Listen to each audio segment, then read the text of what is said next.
صرف عاشق رسول بننا ہوتا تو پاگل تھا حسین جو سر نیزے پہ چڑھا دیا۔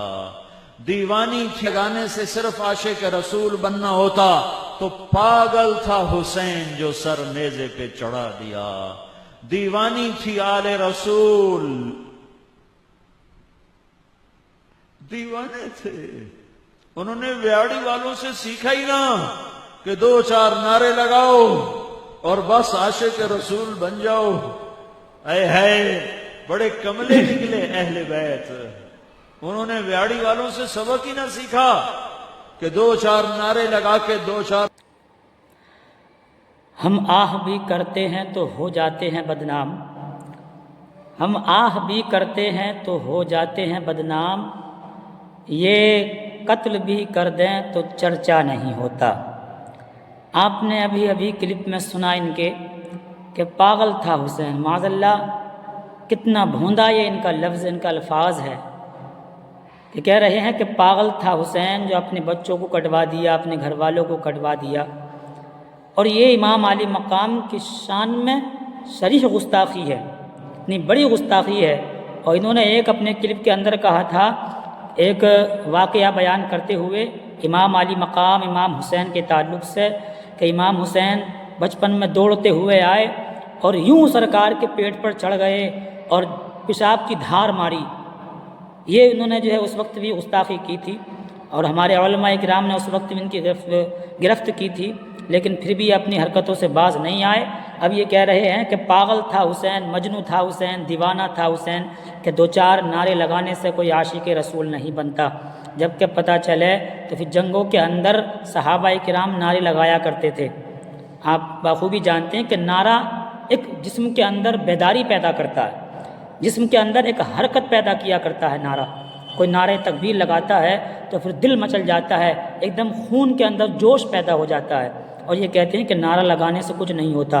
بڑے بڑے بزرگوں نے ہماری جنگیں جیتی ہیں، ہمارے بزرگوں نے، ہمارے اسلاف نے جنگیں جیتی ہیں، وہ نعرے مار مار کر جنگیں جیتی ہیں۔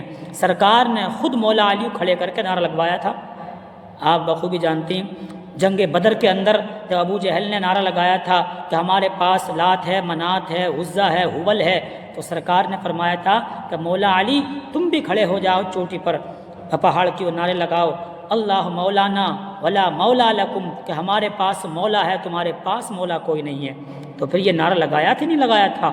اور یہ کہتے ہیں کہ سرکار امام علی مقام کو سیکھنا چاہیے تھا۔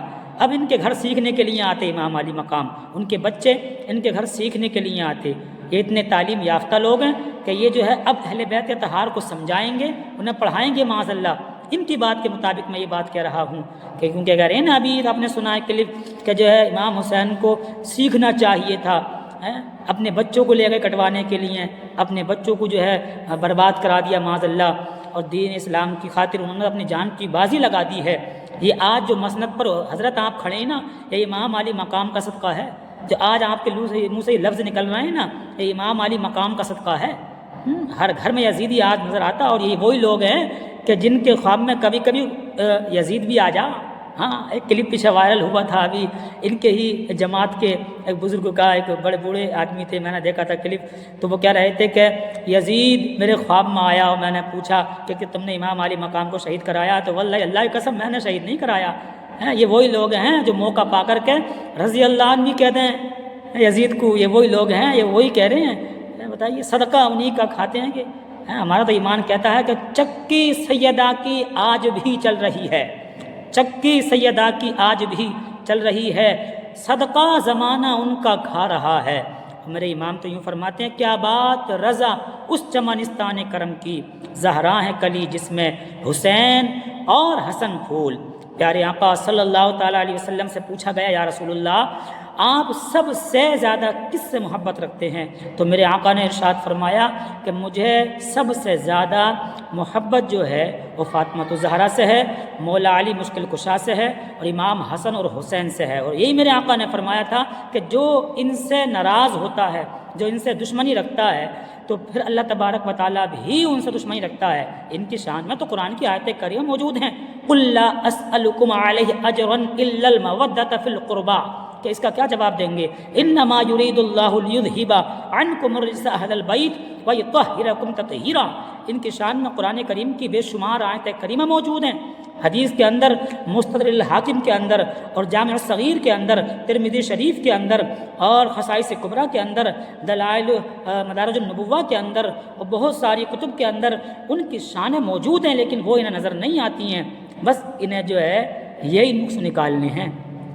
اللہ تبارک و تعالیٰ ایسے لوگوں سے ہمارے ایمان کی حفاظت فرمائے اور اہل بیت طہار سے بے پناہ محبت رکھنے کی توفیق عطا فرمائے۔